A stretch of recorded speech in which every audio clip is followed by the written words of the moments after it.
주부의 이 설교 제목을 후추파 정신으로 지금 여기서 새로운 창조를 살아가기 이렇게 길게 잡았는데요. 후추파라는 게 이게 처음 들어. 네, 이걸 왜 달았는지 잘 모르겠는데 아무튼 예. 후추파는 유대인들의 독특한 정신입니다.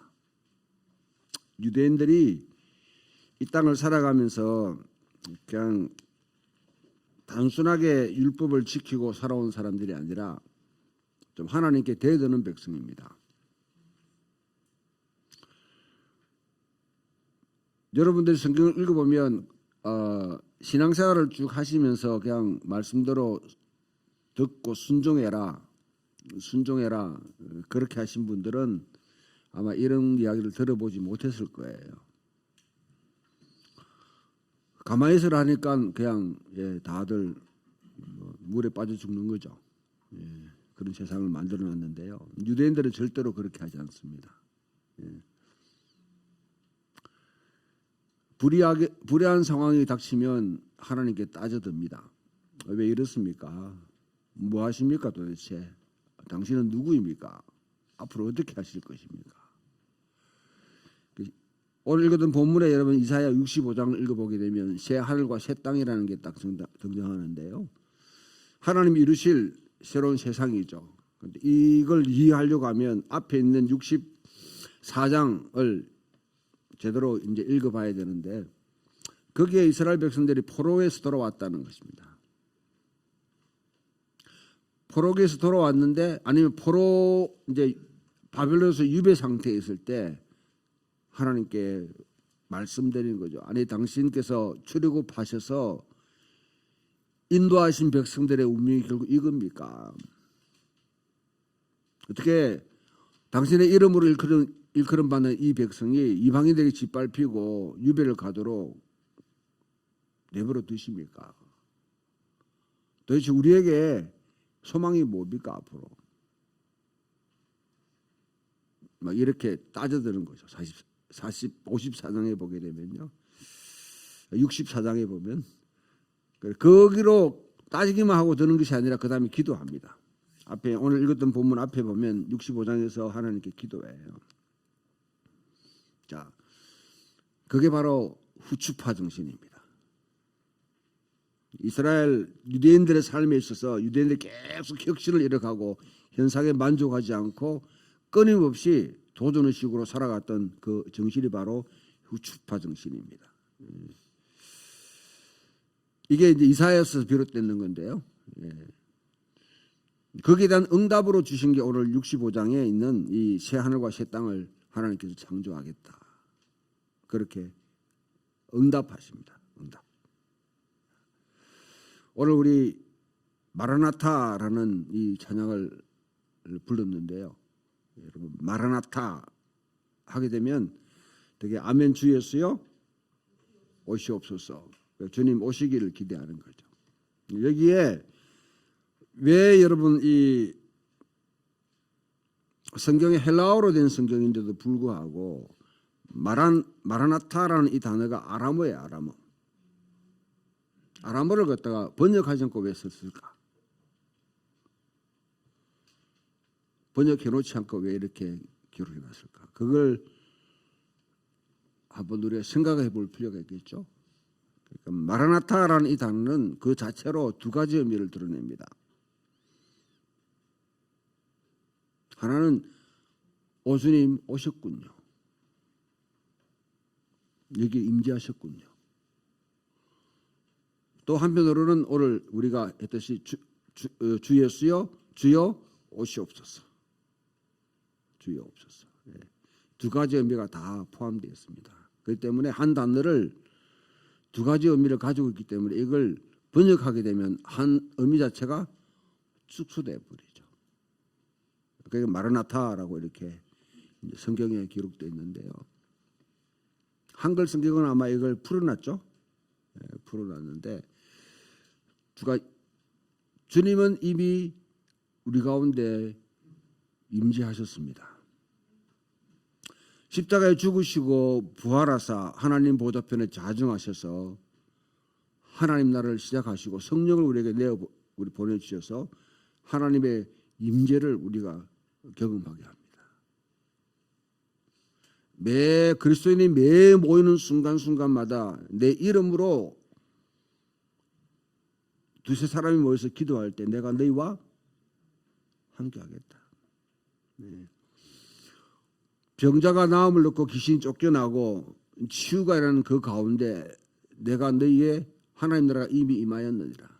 주님께서 이미 우리 가운데 임재하십니다. 또한 주님은 또 결정적으로 모든 세상에 마무리를 하실 결정적으로 이제 바루시아라고 그렇게 합니다. 바루시아. 흔히 우리가 재림이라고 그렇게 하는데 주님이 친히 이 가운데 이제 임재하시는 것이죠. 그때를 기대합니다. 왜 기대하느냐?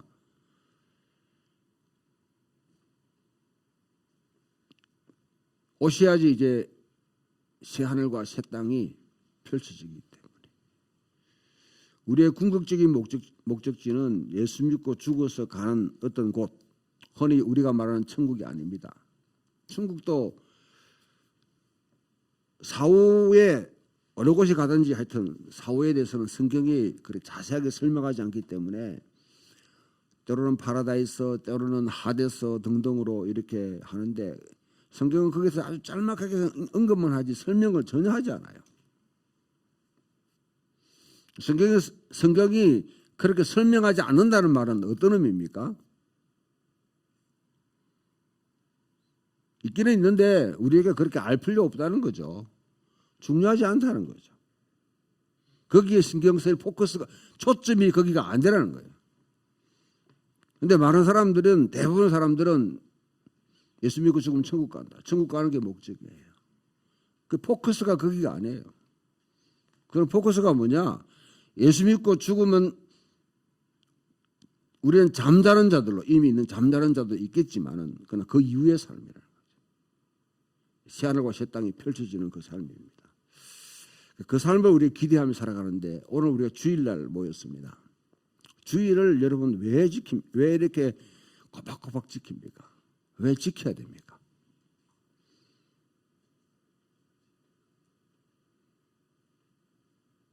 유대인들은 안식일을 지킵니다. 우리는 왜 주일을 지킵니까?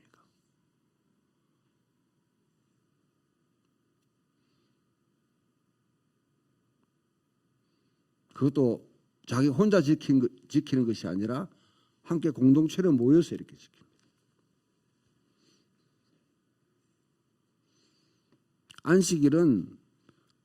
안식일은 하나님이 6일 동안 창조하고 난 뒤에 구별하셔서 제7일을 쉬셨다. 안식하셨다. 어느 유대인에게 물어봐도요. 안식일을 왜 지키냐 물어보면 바로 이 하나님의 창조 세계가 붕괴된 것이 새롭게 될 것이 새 창조를 전망하게 되었습니다. 새로운 창조를 기대하고 날마다 주일에 모일 때마다 우리는 새 창조의 백성이다. 하나님이 이루실 새하늘과 새 땅에서 우리는 살아갈 백성이다.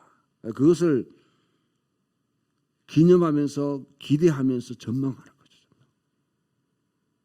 주일을 지키지 않는다는 것은 나는 새 창조와 관계없이 그냥 뭐 종교생활을 하는 거예요.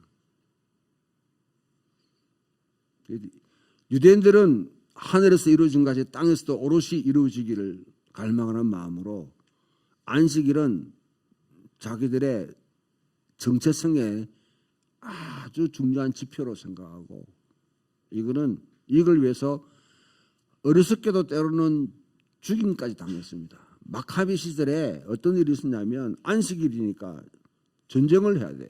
적군이 와. 그러면 적군이 오기는 안식일이야. 안식일 쉬면 하나님이 함께 할 줄 알았는데 함께 안 하셔서 다 죽어버렸어요. 거기 있는 사람들이. 역사적으로 배우는 거죠. 그러면서 급한 예외적인 상황이 있는데 그런 상황에서는 무슨 일도 하고 소가 우물에 빠졌으면 건져내야 되겠죠. 당연한 것 아닙니까? 그와 같이 전쟁도 해야 될 필요가 있다 생각했지만은 그러나 평상시에는 철저하게 안식일을 지킵니다. 그럼 우리는 왜 안식일을 안 지키고 왜 주일을 지킵니까?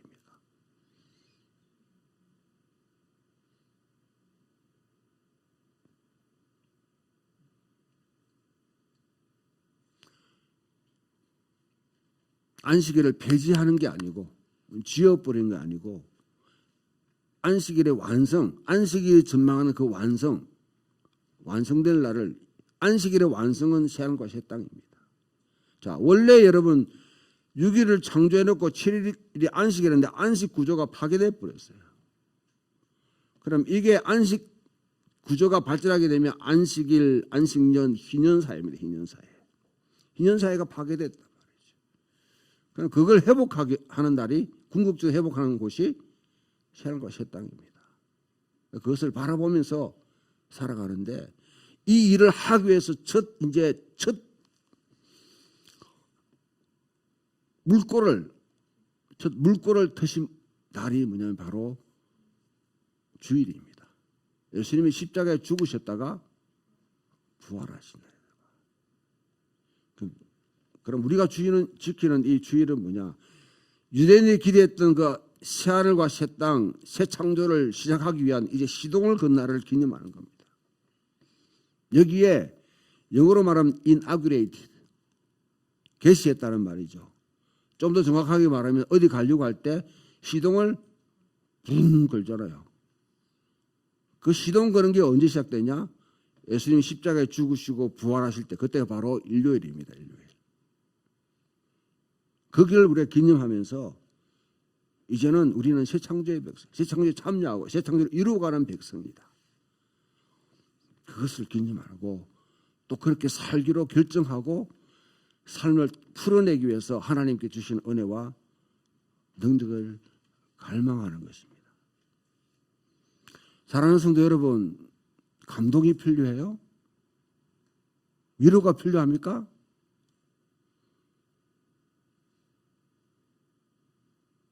교회 오면 여러분들 마음이 확 진해가지고 눈물이 툭 떨어지고 뭔가 여러분 막 기분이 이렇게 참 위로받고 풀리고 그걸 원하세요?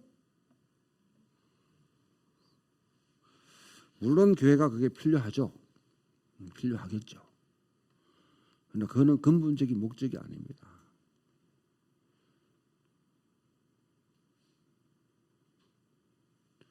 우리는 이 땅에 여기에 주일은 내가 슬프든 기쁘든 어떤 상황이든 관계없이 왕이신 하나님 앞에 나와서 우리 자신들이 형성되는 하나님 나라 백성으로 형성되는 훈련을 하는 시간. 가장 기본적인 훈련입니다. 이게 무너지게 되면 기본기가 없는 백성이 돼요. 기본기가 없는 백성. 오늘 새 창조의 백성으로 살아가는데, 그러니까 많은 그리스도인들 교회 와서 그냥 교회가 be moved, 감동받는 사회로. 그러니까 온갖 엔터테인먼트나 아니면 여러분 그 설교회 아니면 여러분 예배 순서에 여러 가지 기법이 다 동원되면서 때로는 연예인이 동원되면서 교회 와서 뭔가 감동받고 흥분되고 뭔가 여러분 막 눈물을 흘리고 해야지 내가 은혜 받았다고 생각하는 거예요. 이미 예수 그리스도의 십자가에 돌아가셨는데 우리가 성령을 부어주셨습니다. 그 말씀 가운데 이 말씀을 우리에게 다 주셨어요. 이미 우리에게 베푸신 은혜만 해도 넘쳐나지 않습니까? 넘쳐나지 않습니까?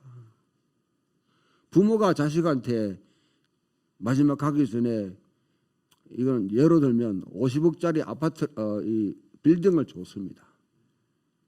줬어요. 그런데 이 아들은 또 와가지고 차 산다고 또 돈 내라고 하는 거예요. 그런 모습이 아닐까요? 아닐까요? 우리는 비무브도 되는 게 아니라 감동받으려고 오는 것이 아니라 무브, 움직이기 위해서, 가기 위해서. 내가 하늘과 땅에 있는 모든 권세를 너에게 주노니 너희는 가서 모든 족속으로 제자를 삼아 아버지와 아들과 성령의 이름으로 세례를 주고 내가 내게 분부한 것을 가르쳐 지키게 하라. 이 말씀과 같이 우리 계속 우리 예배 때 하는 것이 창조 이후에 하나님께서 우리에게 하나님 형상으로 지원받고 우리를 세상으로 파송하면서 가서 충만하고 번성하고 정복하고 다스리라. 문화적 명령이죠. 하나님 백성은 소명을 부름받은 사람들입니다. 부름받았다는 말을 좀 더 여러분 하게 되면 이제 여러분 이제 익숙할 거예요. 우리는 소환된 사람, 소환된 사람입니다. 좀 더 나가게 되면 우리는 정집된 사람입니다. 소환되고 징집됐다고 그러면 더 이상 거기는 벗어날 길이 없죠. 여기를 거부하는 것은 내 스스로 유승전이 되기로 결정하는 거죠. 하나님 나라에 입국 금지가 됩니다. 입국 금지가 돼요. 그러면 어떻게 하나님이 이루실 그 하나님 나라가 뭐냐? 이와 관계 전개되면 항상 여러분들 유대인들에게 유대인을 계속하는 말은 여러분들이 이 성경을 읽을 때에 이것을 배경으로 읽지 않으면 다 잘못 오해할 수 있는 가능성이 있기 때문에 이야기하는데 이스라엘 백성들이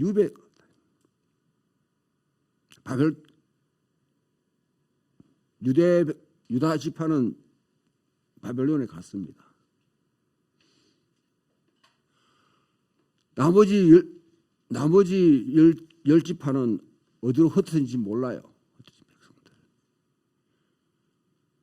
자, 그러면 하나님께서 다시 일을 행하신다면 어떤 일을 행하시겠습니까? 그 상황에서 어떤 일을 행하시라고 기대하겠습니까? 바벨론에 유배가고 다른 열 지파는 지금 흔적도 다 흩어져 버렸어요. 예루살렘과 유대 땅은 지금 황폐해가 있습니다. 이방인들이 지금 지배하고 점거하고 있습니다. 하나님이 위대하신, 오늘 우리가 하나님이 기이한 일을 행하셨다고 우리가 성식 교독할 때 그는 기이한 일을 행하사 그의 오른손과 거룩한 팔로 자기 백성을 위해서 구원을 베푸셨다. 때로는 하나님의 놀라우신 행위 그렇게 표현하는데 그 일을 행하시면 어떤 일을 행하시겠냐?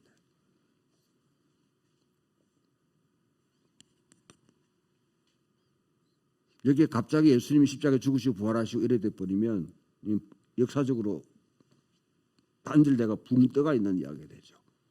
아니면 하나님께서 이스라엘 백성은 다 폐기 처분시켜버리고 예수 그리스도 통해 새로운 교회를 세우셔서 이제 새롭게 하기로 결정했다. 그러면 하나님은 심각한 문제에 봉착하게 됩니다. 신실하신 하나님이 되지 않습니다. 자기가 낳은 아들이 잘못했다 해가지고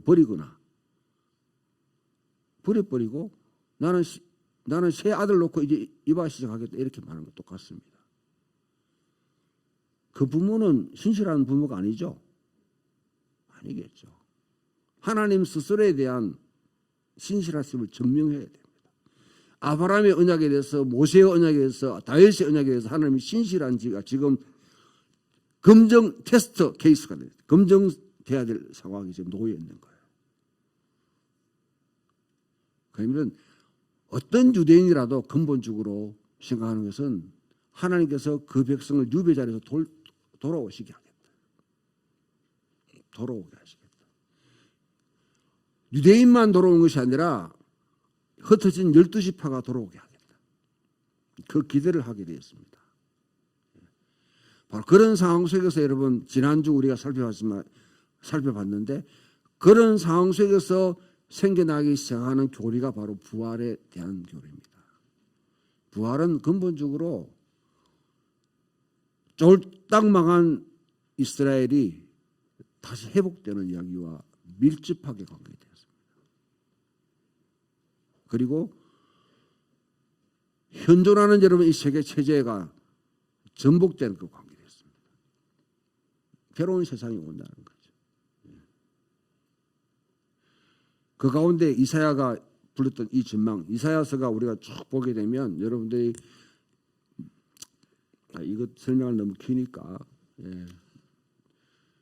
아무튼 이 자리에서는 하나님이 새로운 창조로 있을 때 그 땅이 어떻게 되겠는가. 여기서 여러분 요한계시록 20장 21장에서 새로운 새하늘과 새 땅이 나오는 게 다 여기서 다 재해석되는 거예요. 이 이야기들이. 근데 여기에 우리가 눈여겨보게 되면 한 가지가 딱 나오는 게 있습니다. 매일 우리가 여러분 매주 희년에 대한 선포를 갖다 하고 있는데 새하늘과 새 땅에서는 이와 같이 희년 사회가 이루어지겠다 하는 것이 그대로 여기 나오는 거죠. 여기 보게 되면 자기 집을 짓고 자기 틀을 가꾸며 살 것이고 자기 손으로 일한 것을 길이 누릴 것이다. 내 손이 수고한 대로 먹을 것이다. 내가 땀 흘려 일한 것을 남한테 빼앗기지 않을 것이다. 또한 내가 남의 것을 빼앗을 필요가 없는 것이죠. 하나님이 주신 기업을 가꾸며 정직하게 살아가는 그때가 되게 되면 이사야 11장에 예언했던 바와 같이 이리와 양과 염소와 곰과 호랑이와 아무튼 이런 토끼가 함께 춤추며 노는 세상이 된다. 거기는 포식자와 먹이가 없습니다. 포식자, 먹이가 없는 세상.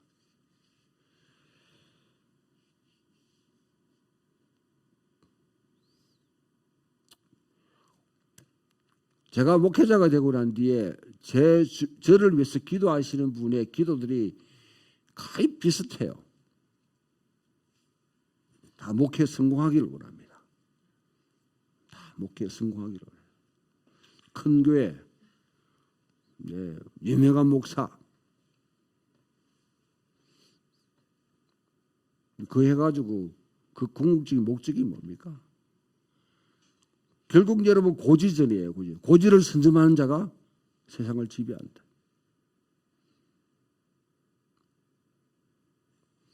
문의만 바꿨지 목사가 돼도 고지를 점령해야 돼. 이 세상은. 아이들을 가르치는 모든 세계가 지금 다 고지를 점령하는 자가 세상을 그 다음 삶이 행복하다고 생각하는 거잖아요. 그것을 가르쳐 왔어요. 이거는 사탄이 이 세상에 만들어 놓은 세계 체제입니다. 세계 체제예요. 근데 예수 믿는 사람들도 예수 믿고 난 뒤에 성령 받았다고 하면서 고스란히 이 가치를 따라가고 있는 거죠. 우리가 따라가고 있는 거죠. 이 세상, 하나님이 통치하는 이 세상에는 포식자와 먹이가 서로 뭐냐면 살기 위해서 아둥바둥하고 투정하고 그렇게 할 필요가 없는 것입니다. 생존 경쟁이 필요 없는 것이죠. 야급강식의 세계가 아닙니다. 자연도태가 일어나지 않는 세상입니다. 서로가 함께 공존하는 세상이 되는 겁니다. 그러면 그 세상은 다음에 예수님이 이루실 때 그때만 이루어지는 세상인지 아니면 현재 우리가 이루며 이루어낼 수 있는 세상인지.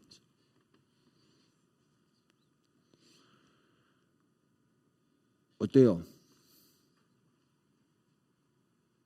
현재 우리가 그런 세상을 만들 수 있을까요?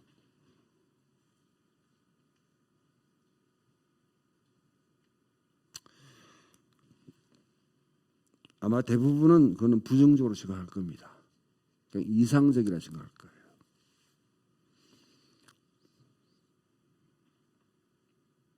이사야도 환상으로 말하는 거니까. 비전을 이야기하는 거니까. 비전을. 꿈이라고 환상이라고 생각하고 버려버리면 그리스도인은 해야 될 일이 없어요. 그러니까 이 땅에서 뭔가 여러분 거슬러 갈 수 있는 삶 자체가 없는 것이죠. 뭔가 현존하는 여러분 이 세상이 하나님의 나라라고 그러면 충실하게 따라가면서 뒷받침을 축복해야 됩니다. 그러나 이 세상이 뭔가 잘못됐다고 생각한다고 그러면 우리는 어떻게 해야 될 것인가? 그냥 여러분 마라나타 아멘 주 예수여 오시옵소서 하고 기대하고 기다리기만 하고 기도하면서 기다리기만 하느냐? 그런 부류의 사람들이 오늘 등장하는데 오늘 읽었던 데살로니가 후서에서 등장합니다. 데살로니가 교회는 종말론 때문에 여러 가지 문제가 많이 생긴. 첫 번째는 주님이 오시기 전까지 오실 때 다 맞이할 줄 알았는데 먼저 죽었던 사람들. 그 사람은 어떻게 되느냐 걱정하게 되고, 두 번째로는 부활이 지나갔다. 주님의 임재가 지나갔다. 그래 생각하는 사람들이 있을 거예요. 세 번째 부류 사람들은 주님이 임박한 이제 곧 오실 것이다. 그러니까 지금 일하고 밥 먹고 결혼하고 할 지금 그게 어디냐. 열심히 기도하면서 예배하고 모여서 그렇게 해야 된다. 우리는 이미 여러분 1992년에 다한미 선교라는 그 현상을 맛보았잖아요. 그게 얼만큼 가정을 파괴하고 사회를 혼란케 하는지 그것도 다 봤습니다. 그런 형태 똑같은 그 모형이 뭐냐면 이 데살로니가 교회에 일어난 것이죠. 바울이 호통치면서 일하기 싫거든 먹지도 말라. 바울이 친히 그 가운데 사역하면서 음식을 공짜로 먹지 않았다는 것이죠. 그냥 사람이만 챙기면서 살지 않았다는 거죠. 직접적으로 질서 있게 창조의 질서에 맞게끔 또 교회의 질서에 맞게 일을 하면서 친히 그와 같이 모범을 보였는데 그 모습을 따르라고 아주 경고하고 책망하고 있습니다. 아멘 주여 오십시오 하고 찬양 부르고 기도하고 뭐 집회한다고 여러분 이루어지는 건 절대로 아닙니다. 찬양 모임 필요해요. 예배 모임 필요합니다. 그런데 그것만 여러분 하게 되면 그건 굿하는 것과 똑같아요. 그 모임 이후에 예배를 드린 자들이 밖에 나가서 이 삶을 거슬러 가면서 이 세상에 크랙을 내든지 아니면 구멍을 내든지 아니면 하다 못하면 스크래치를 내든지 뭔가 여러분 이렇게 거슬러 가는 삶이 있어야 되는 것이죠. 저항하는 게 있어야 돼요. 그게 없다고 그러면 그리스도인들은 그냥 말로만 하는 그리스도인이 됩니다. 이 주일날 우리가 함께 예배에 참석했는데 그냥 단순히 하나님 여러분 얼굴 보고 싶어가지고 출석부 부르기 위해서 여러분들을 이제 부르시고 소환하고 징집한 시간이 아닙니다. 하나님에게는 마지막 이루어야 될 숙제가 있어요. 십자가에 죽으시고 부활하사 하나님 보좌에 자정하신 주님은 지금 마지막에 끝맺어야 될 그런 일이 있습니다. 그 일은 바로 새 하늘과 새 땅을 이 땅에 도래케 하는 거예요. 물론 하나님의 결정적인 일을 통해서 이루어지겠지만은 그러나 여기 있는 살고 있는 우리들이 그 일을 준비해야 됩니다. 준비. 마라나타 아멘 주여 주여 그 찬양 가운데도 그 나오죠. 지금 우리가 주님 오실 길을 예배하자. 그럼 지금 현재 가운데 주님이 오실 길을 예배하는 세례요한의 사역이 어떤 의미를 가집니까? 그냥 단순히 여러분 세례요한은 여러분 도로 건설자예요. 광야에 도로를 만드는 자들입니다. 높아진 것을 낮추고 낮춘 것을 돋우고 꾸불꾸불한 것을 곧바로 세워가는. 지금 왜 이 땅에 하나님 나라가 도래하지 않는가? 그만큼 외치면서도 도래하지 않는가? 결국 교회가 하늘만 쳐다보고 있으니까 일어날 일이 없는 거죠. 뭔가 여러분 꾸불꾸불한 것을 바로잡을 거고 높아진 것을 기고만장해가 경관성을 진을 치고 있는 것을 격파해 나가고 낮아져서 그야말로 침울하게 자기 비하 속에 빠져있는 모든 가치들이나 제도들을 갖다 다시 돋고 올려서 하나님의 가치에 맞게끔 조정해야 되는데 그 일에 교회가 앞서야 되는데 교회는 그냥 예배드리고 기도하고 하나님 기다리면 된다고 생각하는 거예요. 데살로니가 교회가 저지른 똑같은 잘못을 그렇게 하고 있습니다.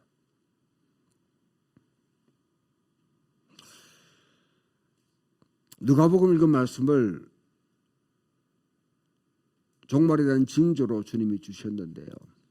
예수님은 AD 30년에 돌아가셨습니다. AD 70년에 성전은 돌 하나 남지 않고 폭삭 다 주저앉아 망했습니다. 만약에 그 당시 이스라엘이 유대가 주님의 말씀을 들었더라고요. 앞에도 우리가 살펴봤을 때 주님이 수많은 세리들을 계속 만나서 그 세리들과 더불어 사역했던 사역의 결과가 바로 삭개오라는 것이죠. 이스라엘 사회에서 비난받고 따돌림 받는 세리는 삭개오를 통해서 보게 되면 대변해서 회개했다는 거죠. 회개할 마음의 태도를 갖췄는데 그 당시 세계를 지배하고 있는 엘리트들은 여전히 그에 대한 응답을 하지 않습니다. 19장에 주님이 누가복음 가보면 예루살렘을 보면서 펑펑 우시면서 지금 이 시간에 그냥 내가 온 것이 아니라 신이 방문한 사건이다.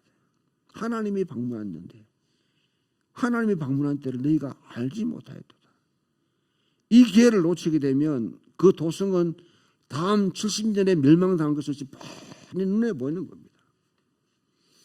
예수님 이후에도 수많은 소위 말하면 후드빈 머사이아들, 자칭 메시아라고 하는 자들이 툭 일나가지고 내가 그다. 왜냐하면 1세기 당시에는요, 그와 같은 혁명운동이 일어날 수밖에 없는 그런 토양을 제공하고 있었습니다.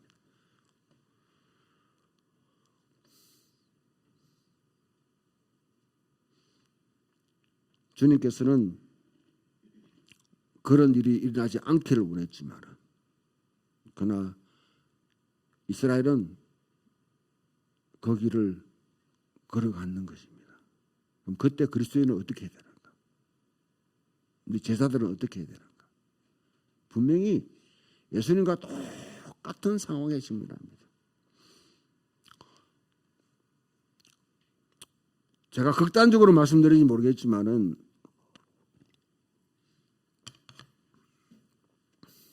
70년대까지 제가 신앙생활을 할 때 어릴 때 제가 60년생이니까요.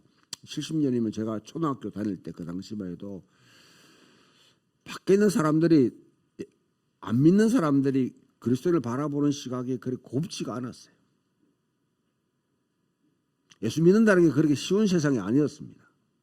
동일 집사님도 어릴 때 다녔으니까 예수정이라는 편한 세상이 아니었죠.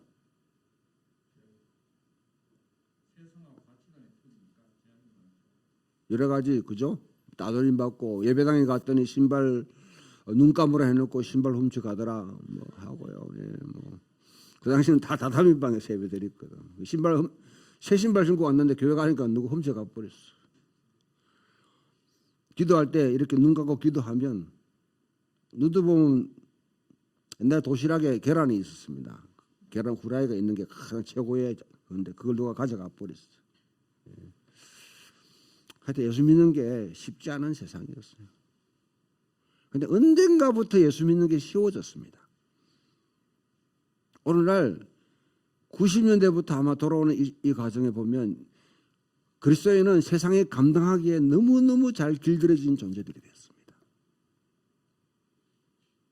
성경은 우리로 하여금 세상이 감당치 못할 자라 하는 그 세상이 감당하지 못하는 사람보다는 세상이 너무너무 잘 다루기 쉬운 사람들. 정치나 경제나 다른 이데올로기에 쉽게 이용당해가지고 그와 같이 그냥 정권에 좌파 정권, 우파 정권 아주 길들여진 사람들이 탁탁탁 놓오게 됩니다.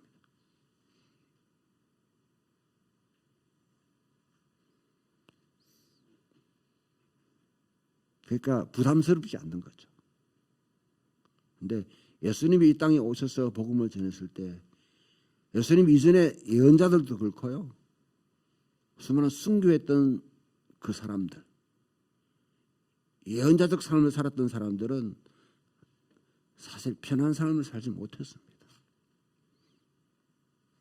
우리가 늘 기억하고 있는 이사야, 예레미야, 미가, 아모스, 호세아 등등 예언하다가 다 뭐 죽거나 어떤 사람은 칼로 배임받아가 죽거나 다 순교당했습니다. 예수님도 이 땅에 오셔서 결국은 자연사 하셨어요? 로마라는 그 체제 속에, 로마의 체제를 유지하기 위해서 가장 강력하게 만드는 행벌 속에 정치범으로 주님은 순교하셨습니다. 예수님은 너희들도 너희가 나를 따른다면 이 대가를 지불해야 된다. 이 대가를 지불해. 그래야지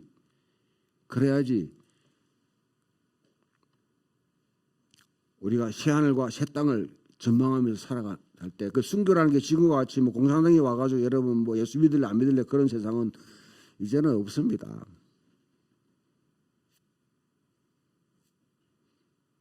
제가 알기로는 그렇습니다. 예수 뭐 총 들여놓고 예수 뭐 믿을래 안 믿을래 해가지고 뭐 죽이고 하는, 아마 지금은 그런 세력은 지금 이 세상에 거의 없습니다. 이슬람이 그렇게 하죠. 이슬람도 무턱대고 예수 믿는다고 죽이지 않습니다. 조건을 제시해요. 개종할래? 떠날래? 세금 낼래? 선택지를 새겨줘요. 무조건 예수 믿는다고 죽이지 않습니다. 그러면 오늘날 우리가 당하는 순교는 뭐냐? 고난은 뭐냐? 분명히 성경이 계속 말하는 것은 그리스도인의 고난을 통해서